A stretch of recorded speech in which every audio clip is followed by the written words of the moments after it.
क्या आपने कभी ऐसा एहसास किया है कि दुनिया आपको बेकार समझती है? क्या आपने कभी खुद से ही सवाल किया है, क्या मैं वाकई किसी लायक नहीं हूँ? अगर हाँ, तो आज की ये कहानी आपके लिए है, क्योंकि ये कहानी सिखाती है कि हर चोट, हर ठोकर एक नया रूप दे सकती है अगर आप रुके रहें। नमस्कार दोस्तों, मैं हूँ सरिता। आप देख रहे हैं पीसफुल सरिता चैनल, जहाँ हम लाते हैं सच्ची, गहरी और जीवन बदलने वाली कहानियाँ जो सोच बदल दे, दिल को छू जाए और आत्मा को झकझोर दे। तब कर बना तारा।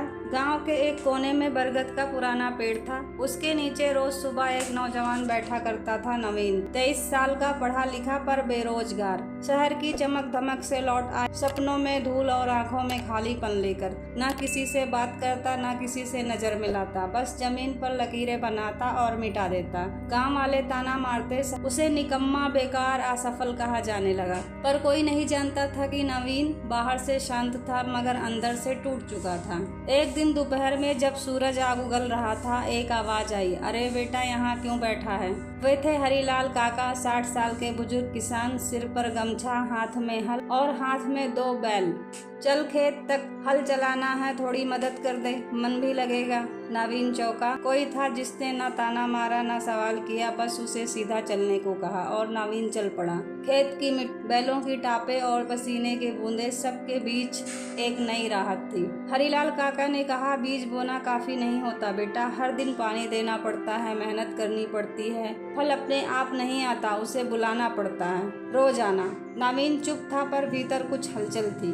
अगले दिन नवीन गांव की गलियों में घूम रहा था। तभी ठक ठक की आवाज ने उसका ध्यान खींचा। फकीरा लोहार, एक मजबूत, कठोर लेकिन गहराई से भरा इंसान, भट्ठी की आग में लोहे को पीट रहा था। नवीन पास गया और बोला, चाचा, कुछ सीखना है? कोई काम मिल सकता है? फकीरा मुस्कुराया। सीखना तो पहले सहन करना सीख। ये आग झेले बिना लोहा नहीं बनता, और आग जितनी तेज, लोहा उतना मजबूत। नवीन ने कोयले उठाए, धुआं, तपिश, पसीना, थकान सब झेला, और तब पहली बार समझा कि तपिश से ही आकार मिलता है। लोहार बोला, तेरी जिंदगी भी इसी बेढंगे लोहे जैसी है। तू भी तपेगा, पिटेगा, झुकेगा, तब जाकर बनेगा वो जो तू खुद भी नहीं जानता।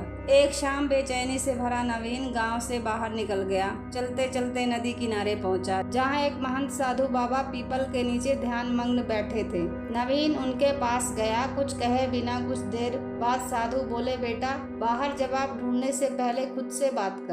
तेरा मन ही तेरा सबसे बड़ा सवाल और उत्तर दोनों है। नवीन ने आंखें बंद की। लिखने लगे वो ताने, रिजेक्शन, खेत की मिट्टी, लोहार की आग, और फिर एक शांति। एक आवाज भीतर से आई, तू खुद से क्यों भाग रहा है? अपनी ही नजरों में क्यों गिरा हुआ है? साधु बोले, बेटा, तू भीतर से शांत होगा तो बाहर की दुनिया खुद सुकून लगेगी। जो तू ढूंढ रहा है वो किसी और के पास नहीं है, तेरे अंदर है। तीसरे दिन नवीन बाजार की तरफ गया। दामोदर सेठ, एक प्रतिष्ठित व्यापारी, साफ सुथरे कपड़े, गंभीर चेहरा। नवीन ने हाथ जोड़कर कहा, सेठ जी, मुझे कुछ सीखना है, कोई काम, कोई जिम्मेदारी। सेठ जी ने गौर से देखा, तेरी आंखों में ठहराव है बेटा, तू शायद बहुत कुछ झेल चुका है, लेकिन ये जान लो, कामयाबी सिर्फ हुनर से नहीं आती, सब्र, मेहनत, स्थिरता और सोच से आती है। उन्होंने कहा, तेरी सबसे बड़ी पूंजी है वो सबक जो तू अब तक सीख चुका है, बस अब दिशा चाहिए जो अब तुझे मिल चुकी है। कुछ महीने बीते। अब नवीन गांव में अपनी छोटी सी दुकान चलाता है। लोग उसे सिर्फ दुकानदार नहीं, सलाहकार मानते हैं। हर किसी को वो बस एक बात सिखाता है,